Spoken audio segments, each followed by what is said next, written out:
खाली झोकवल्या तेवढ्या सपासप चौघांच्या गाव तलवारीचे वार झाले, तुकडे तुकडे तुकडे करून टाकले. काय आपल्याला बक्षीस मिळत होतं? काय बक्षीस मिळत होतं?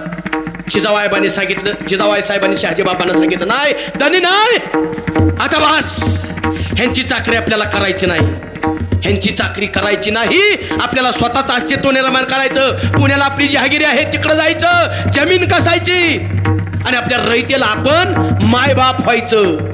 निर्णय घेतला, कोणी नाही येऊ द्या, नाही तर नका येऊ द्या, आपण दोघांनी जायचं.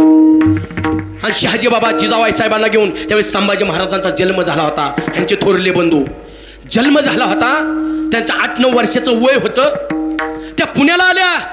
पुण्याला आल्यानंतर जिथं नापीक जमीन होती तिथं कुणीही थांबलं नव्हतं. 12 मावळातली लोक आपापल्या पद्धतीने, भीतीने, दहशतीने बाहेर जाऊन निघून आपापली कुटुंब कुठंतरी आश्रयाला ठेवली होती, लपून राहत होती. धाडस होत नव्हतं ह्यांच्या विरोधात लढायचं.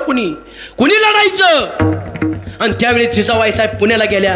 पुण्याला गेल्यानंतर नांगर घेतला, नांगराला सोन्याचा फाळ लावला आणि तिथं शेती कसायला सुरुवात केली. आणि रयतेच्या मनात आलं, कोणतरी आम्हाला वाली आलेला आहे. 12 मावळातली सगळी लोक पुण्याच्या कडेची गोळा झाली, जिजाबाई साहेबांना साथ दिली आणि तिथं शेती पिकवायला सुरुवात केली. तोवर शहाजी बाबांची जमवाजमव चालू होती मुलांची.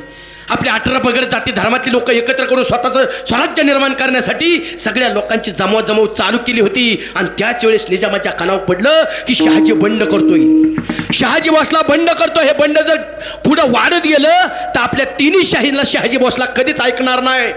आणि त्यावेळेस कळलं की वेळेत शहाजी भोसलेचं बंड मोडीत काढलं पाहिजे, म्हणून नगरवरनं निजामशाहीत 20,000ची फौज निघाली. आणि त्या 20,000च्या फौजीचं नेतृत्व करत होता एक हिंदू, त्याचं नाव होतं पंडित मुरारी जगदेव. आला पुण्याकडं. जिजाबाई साहेबांना दिवस गेले होते.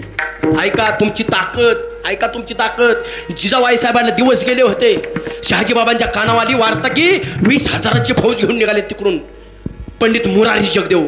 आता करायचं काय? आपली तुकडी फौज आहे, जुळवाजुळवी चालली, परत रयतीच्या मनात भीती निर्माण झाली तर परत रयत एकत्र येणार नाही. मग ह्यांना ठेवायचं कुठं? दिवस गेले, ठेवायचं कुठं जिजाबाई साहेबांना? मी साधा प्रश्न तुम्हाला विचारतो, साधा. तुमच्या मुलाचं लग्न जमलंय, तुमच्या मुलाचं लग्न जमलंय, झालेलं नाही. ज्या ठिकाणची पोरगी केली तुमच्या मुलाला त्या ठिकाणी तुम्हाला 15-20 दिवस, महिनाभर जाऊन राहायची वेळ आली, राहू शकता का तुम्ही? राहू शकता का तुम्ही? महिलांना प्रश्न विचारतोय, राहू शकता का? राहू शकत नाही. माझ्या जिजाबाई साहेबांच्या वेळ काय आली ऐका. शहाजी बाबांचं लग्न जमलं होतं, शहाजी संभाजी महाराजांचं, यांचे थोरले बंधू.